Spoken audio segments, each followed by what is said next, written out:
Kalau biasanya aku selalu ngomong hal-hal yang bagus-bagus tentang kos-kosan, cara bermainnya, cara investasinya, hari ini akan berkebalikannya. Aku akan bahas beberapa hal yang menjadi kelemahan di investasi kos-kosan ini, dan mungkin ini bisa jadi pertimbangan buat teman-teman yang mau masuk di instrumen investasi ini. So pastikan teman-teman nontonnya itu sampai habis karena aku akan bedah 4 chapter kenapa ini menjadi kelemahan. Yang pertama adalah income-nya kecil. Kalau teman-teman belum pernah masuk di instrumen investasi ini, pasti punya perasaan, loh kok lama banget ya balik modalnya? Kok nggak bisa balik-balik modal dalam waktu dekat ya? Kenapa bisa kayak gini? Teman-teman perlu disamakan dulu persepsinya. Kalau misalkan teman-teman masuk ke instrumen investasi kos-kosan, itu kalian sudah tidak bisa compare apple to apple dengan bisnis. Kenapa? Karena ini udah jauh berbeda gameplaynya. Kalau kita ngomongin bisnis, kita masukin uang 500 juta, kita masukin uang 1 miliar. Kapan waktu balik modalnya itu? Ya itu semua nanti tergantung. Tergantung dari apa? Tergantung gimana kita cara mengelola bisnis tersebut. Kalau kita ngomong kita menukarkan waktu kita untuk melakukan bisnis tersebut, ya normalnya kita harusnya tuh dalam waktu 1 tahun itu bisa balik modal. Kenapa? Karena kita taruhan apakah bisnis ini berhasil atau enggak. Jadi kalian harus bisa memastikan 1 tahun itu bisa balik modal. Beda dengan kalau kalian itu membeli brand. Untuk mengurangi waktu kalian yang terbuang untuk menciptakan sebuah produk, untuk membuat marketing baru, membuat operasional baru, kalian itu biasanya bisa balik modal dalam waktu 3 tahun. Itu pun dengan catatan kita baru benar-benar balik modal. Jadi kalau kita menyemplung uang 100%, artinya kita ini benar-benar baru bisa mengembalikan seluruh uang 100%-nya itu dalam waktu 3 tahun. Itu biasanya yang sudah sistematis franchise-franchise-nya, yang sudah biasanya tidak perlu ngurusin apa-apa lagi. Kalau kalian masih menukarkan waktu, itu benar-benar bisnis banget, bukan investasi lagi. Baru setelah 3 tahun itu waktunya kalian itu mengambil keuntungan. Setelah 6 tahun mungkin uangnya kalian baru jadi 200%. Tapi ingat, kalau misalkan one day tiba-tiba bisnisnya kalian itu di tahun keempat itu menurun, ya itu sudah resikonya kalian gitu. Karena bisnis ini perubahannya itu sangat-sangat cepat. Tapi berbeda dengan kos-kosan, walaupun dia income-nya kecil, perhatikan, kalau misalkan di dunia kos-kosan biasanya untuk bisa bener-bener balik modal dari uang yang kita keluarkan itu di angka 8 tahun sampai 10 tahun. Wah, kok nggak menarik banget Tom? Yes, sebenarnya industri ini harus teman-teman berpikir lebih dalam lagi supaya kelihatan ini bisa jadi menarik. Kalau kita ngomongin 500 juta, 1 miliar yang sama, ketika kita masukkan ke dalam instrumen investasi kos-kosan ini, yang perlu kalian perhatikan ketika kalian masukkan uang 8 tahun itu bukan artinya kalian itu cuma dapat 100%. Kenapa? Karena beda dengan bisnis. Kalau kita masukin uang 100%, kita harus balik modal dulu. Itu namanya ROI. Kenapa? Karena kita harus menggalikan uang yang tadi itu biar menjadi 100% lagi, dan 200% itu baru 100%-nya adalah keuntungan. Sedangkan kalau di instrumentasi kos-kosan memang 8 tahun itu baru kalian mendapatkan uang 100%-nya lagi.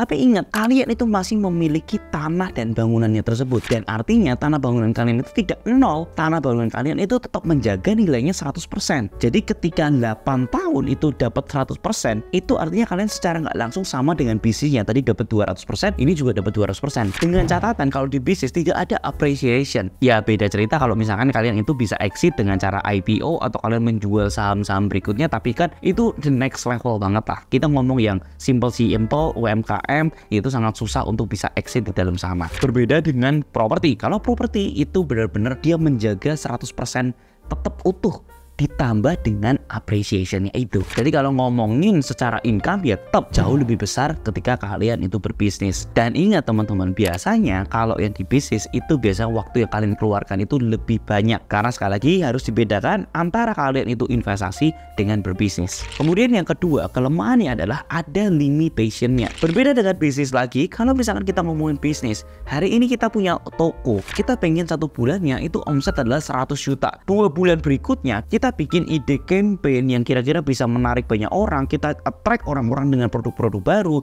kita attract orang dengan marketing yang baru untuk bisa membuat atau mendistribusikan produk-produk kita. Mungkin di bulan kedepannya itu bisa omsetnya 120 juta, 130 juta, atau mungkin setelah 2 bulan lagi itu bisa jadi 150 juta, 160 juta, atau mungkin 1 tahun berikutnya itu sampai 200 juta. Jadi sudah sampai dengan 2 kali lipat omsetnya. Bisa diusahakan. Tapi kalau di properti atau di kos-kosan itu ada limitationnya. Bisa nggak? Bisa, tapi dengan catatan kalian harus tambah capital lagi untuk injek tambahan bangunan lagi untuk bisa membuat recurring yang menjadi tambahan lebih besar. Tapi kalau kita pada portion umumnya, yaitu sangat berat sekali untuk meningkatkan omset yang memang sudah 100% okupansi. Yang bisa kalian lakukan adalah efisiensi. Kalau di bisnis kalian bisa melakukan dua hal itu. Kalian bisa meningkatkan sales dan melakukan efisiensi tersebut. Tapi kalau di properti kalian cuma bisa melakukan efisiensi, pengurangan biaya-biaya yang tidak perlu aja. Tapi ingat, sebenarnya kalau di kos-kosan itu untuk linear, untuk mengejar omset itu berat sekali.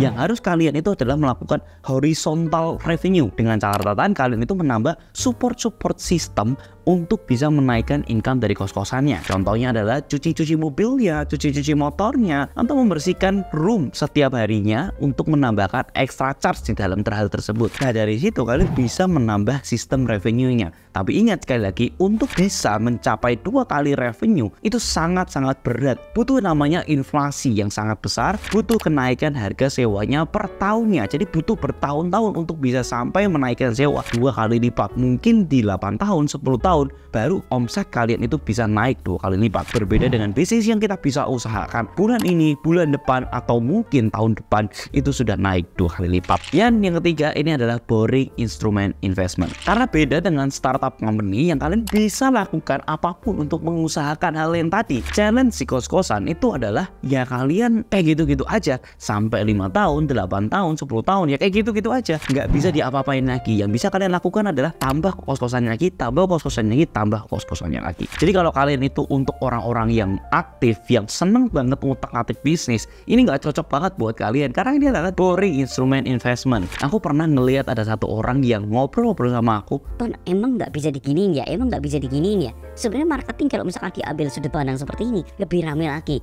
tapi yang terjadi adalah kosanku juga sudah ramai. Buat apa digituin lagi gitu loh? Buat apa kita punya effort lebih untuk membuat angle marketing baru, bikin gimmick baru? Nggak perlu, karena memang sudah terlanjur rame. Tapi itulah yang membuat namanya instrumen investasi. Kita tidak lagi menukarkan waktu kita untuk mendapatkan uang tersebut. Yang keempat adalah this is the long term games play, dimana kalian itu perlu waktu yang cukup lama untuk kalian bisa menikmatin hasilnya. Jadi kalau kalian balik lagi ke poin yang pertama, income-nya kecil. Sebenarnya ini bisa dibantu dengan namanya leverage. Kalian nggak perlu keluar uang 500 juta, kalian nggak perlu keluar uang 1 miliar. Karena apa? Karena kalian bisa menggunakan sistem dari perbankan tersebut. Sebenarnya ini video sudah banyak dijelaskan di video-videoku sebelumnya. Gimana caranya supaya kalian tidak membeli propertinya itu menggunakan duit kalian sendiri. Tapi ingat, ketika Anda bermain seperti itu, artinya kalian sudah harus komitmen. Kalian harus tahu cara pandang kalian sampai 10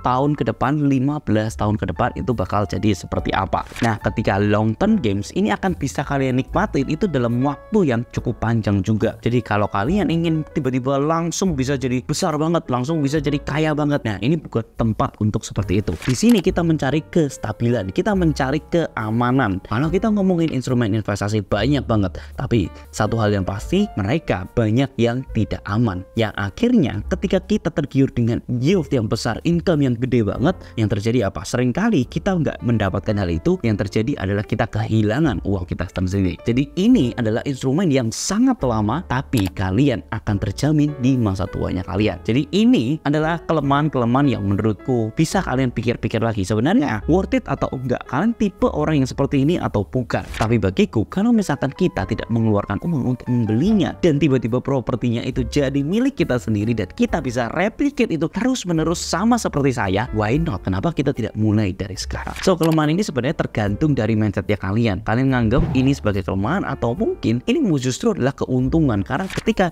the boring investment game ini tidak banyak orang yang masuk dalam sini, dan itu menjadi peluang buat kita semua. Dan teman-teman, itu adalah 4 kelemahan dari investasi kos-kosan. Semoga video ini bisa membuka mata kalian. Thank you for watching, dan seperti biasanya semua akan properti pada waktunya. I'll see you in the next video guys. See ya.